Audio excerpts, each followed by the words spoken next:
Notre pays a une chance immense, celle de disposer d'hommes et de femmes exceptionnels pour assurer notre sécurité.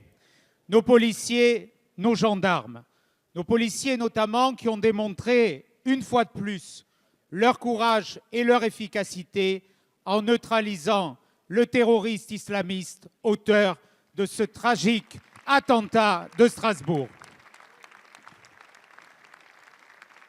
Nous leur devons hommage et reconnaissance.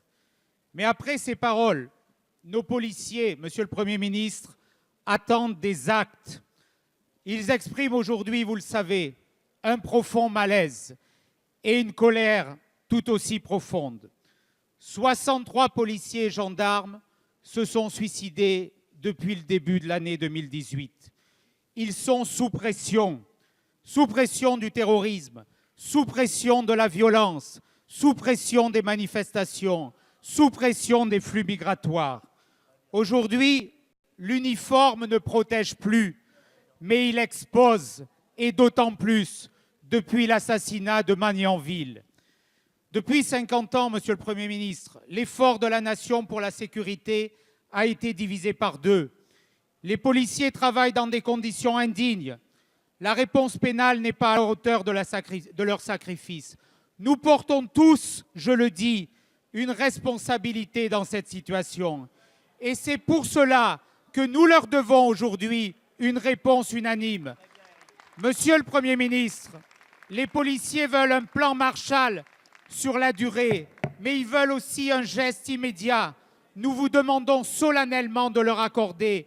Allez-vous, oui ou non, c'est une question simple et précise, leur payer les 24 millions d'heures supplémentaires que leur doit l'État? Merci, monsieur le député. La parole est à monsieur Christophe Castaner, ministre de l'Intérieur. Merci, monsieur le président, mesdames, messieurs le député Ciotti.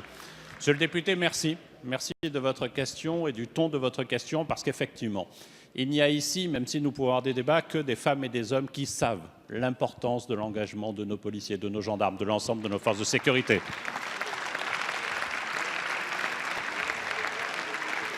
Il y a des femmes et des hommes qui sont des élus de terrain et qui savent particulièrement l'importance de cet engagement au quotidien, mais aussi dans ces moments exceptionnels, et vous l'avez évoqué. La mise à terme de la cavale du terroriste de Strasbourg montre bien justement tout ce continuum de sécurité, à la fois avec la puissance de notre police judiciaire, mais aussi l'efficacité de notre police de terrain, parce que ce sont un homme, deux femmes, une équipe de terrain qui ont neutralisé le terroriste. Mais vous avez raison. Les conditions de travail, d'abord de ces dernières semaines, mais globalement depuis de longues années, de nos forces de sécurité en France n'ont pas été à la hauteur dans nos engagements de ce qu'elles font au quotidien. Et il nous faut bien évidemment l'entendre, et c'est la raison pour laquelle le budget du ministère de l'Intérieur, en 2 budgets, aura augmenté de plus de 1 milliard d'euros, marquant bien cette priorité. Est-ce que ça ne suffit? La réponse est non. La réponse est non, et nous devons poursuivre nos engagements, nos efforts, nos recrutements, avec le plan de recrutement de 10 000 policiers et gendarmes qui aboutira à la fin de l'année prochaine seulement à retrouver le niveau de 2007. Nous savons que nous devons aller plus loin dans les conditions de travail, dans la mise en sécurité, dans le matériel. Et c'est la raison pour laquelle ce budget en forte augmentation de 575 millions d'euros cette année prévoit un équipement en matière automobile, un équipement renforcé en matière d'immobilier, prévoit aussi des augmentations pour faire en sorte que quand nous embauchions des policiers et des gendarmes, ils soient équipés. Tel n'était pas toujours le cas, aujourd'hui c'est le cas. Mais nous devons aller plus loin, notamment sur la question précise que vous venez posée. Je rencontrerai tout à l'heure l'ensemble des partenaires sociaux pour leur proposer que nous travaillions ensemble au paiement de cette dette, parce qu'il s'agit bien d'une dette, celle de l'État sur les heures supplémentaires, et que nous puissions convenir ensemble des modalités d'extinction de cette dette, qui est, vous le savez, de 275 millions d'euros et que nous ne pourrons pas payer dans les heures, dans les jours qui viennent, mais sur lesquels nous devons nous engager ensemble. Merci, monsieur le ministre.